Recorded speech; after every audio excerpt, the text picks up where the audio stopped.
Hello, chemistry students. There's just one more type of reaction that we haven't talked about yet. We last talked about double replacement reactions and then that solubility versus insoluble. But the last one we need to talk about is a combustion reaction. And there's a couple of different types. So combustion is all about burning stuff, right? So combustion reactions, chemical reactions in which compounds react with oxygen, because we do know that oxygen is required for combustion. So one thing that we always see is one of the reactants, and you can see that on the couple that I have here, one of the reactants is always going to be oxygen. So something with oxygen, and here's the oxygen on this one. So there's two main types of combustion reactions. The first is a hydrocarbon.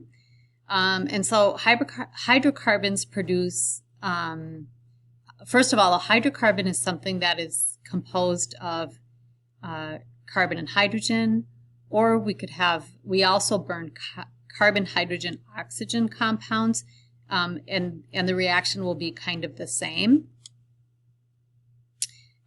So let's just really quickly look at this top one. So C8H18, this is a hydrocarbon. It's a carbon with hydrogen, reacts with oxygen.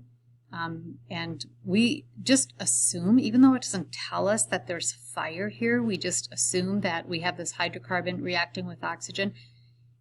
We assume that this is going to be a combustion reaction. Whenever a hydrocarbon is burned, we have the same products produced every single time. It always is going to produce CO2 gas, carbon dioxide gas, and water. Okay, and this is like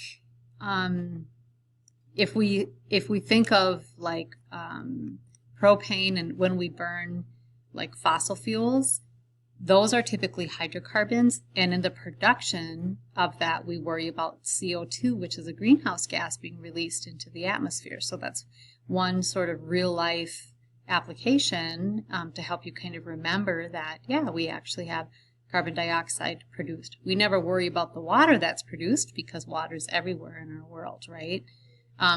But we have hydrocarbon reacting with that oxygen, producing CO2, and water. And again, you might have something like C2H4O2, which has carbon, hydrogen, and oxygen combining with oxygen and having those exact same products of CO2 and H2O. I have this written down here, this other form of this formula, just because sometimes it's rearranged kind of differently. So this is actually an alcohol. It's a carbon, hydrogen, and then it has an OH on the end. You can see this formula and this formula are the same. We just, sometimes with an alcohol, we do write it this way so that we can say, oh, OH means it's alcohol. So the formula is a little bit more telling of that structure. Just don't be confused about that if you see that. And then the other type of combustion reaction, and you actually have done this.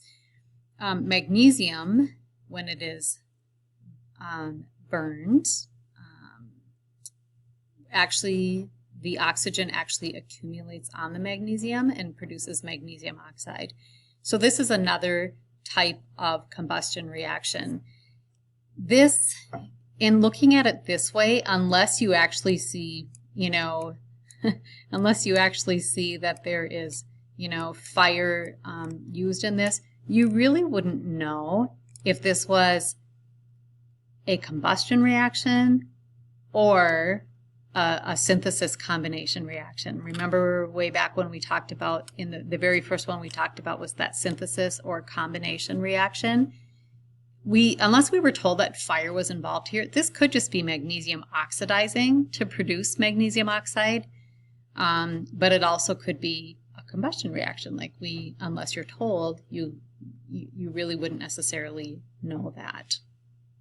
So your book has a really awesome chart in it Let me erase that.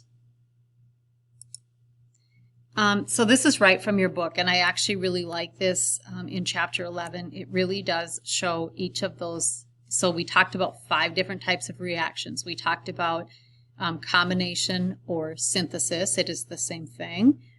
And it's just one single thing by itself, another single thing by itself, and then it combines during the reaction to produce one product. And they actually use the magnesium oxygen, magnesium oxide, and they actually show it looks like it is in fact being burned. So as I said before, this could, magnesium reacting with oxygen could be either combustion or a synthesis or combination. Synthesis and combination are the same thing. Some worksheets, some texts will call it synthesis, some will call it combination, so I just like to use both. And then the decomposition reaction is the opposite. We start with a compound, and then during the reaction it splits into the 2 separate components. Single replacement reaction, we have something singly by itself, and then the other thing is a compound, right? And at the end of this reaction, somebody else is by themselves. And we have to look at that activity series to see if that reaction would actually occur or not occur. And then we talked about double replacement, where we have, and this is a really nice, this is actually using lead nitrate. I used to do a reaction with this, but actually it's bad for lead to build up in our pipes, and so this product of with the lead is actually pretty toxic, so we actually don't do this. We actually don't do this one anymore, but it is this beautiful yellow color, super cool. But this is double replacement. You have a clear liquid and another clear liquid, so we have 2 things that are soluble, so we have to have 2 compounds that are in fact soluble in water, and that's why they're showing, if you look in your book, they're showing when something is soluble in water, it actually, the ions separate. So we have these positive ions and negative ions floating around freely in that aqueous solution. And I have, that's happening with this compound and with this compound. But when we dump them together, sometimes one of the new compounds becomes insoluble, and we see a precipitate form. A lot of times it's just going to be white, but sometimes it's this bright yellow. This is very indicative of lead.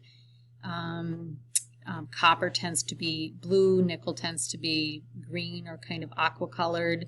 And we actually did some of this earlier in the year when we just made some observations about reactions. So we kind of did a precipitate reaction. And if you guys were here, we actually would do another one. It would be a lot the same, except we're kind of looking for different things and doing different things with it, but very interesting. And then this is a combustion reaction. So we have, something, and usually we're going to talk about a carbon-hydrogen or carbon-hydrogen-oxygen compound reacting with oxygen, and then the products are always, so if you see a reaction that has oxygen on one side and the products are carbon dioxide and water, it is automatically a combustion reaction. So that should be pretty easy to tell, but I can tell you, for whatever reason, this is probably the one that students struggle with the most. I think they try to make it a single replacement or something like that. But please take a look at this diagram. This isn't a great picture. You have a much clearer picture just right in your book. Please look at this. It actually is super helpful.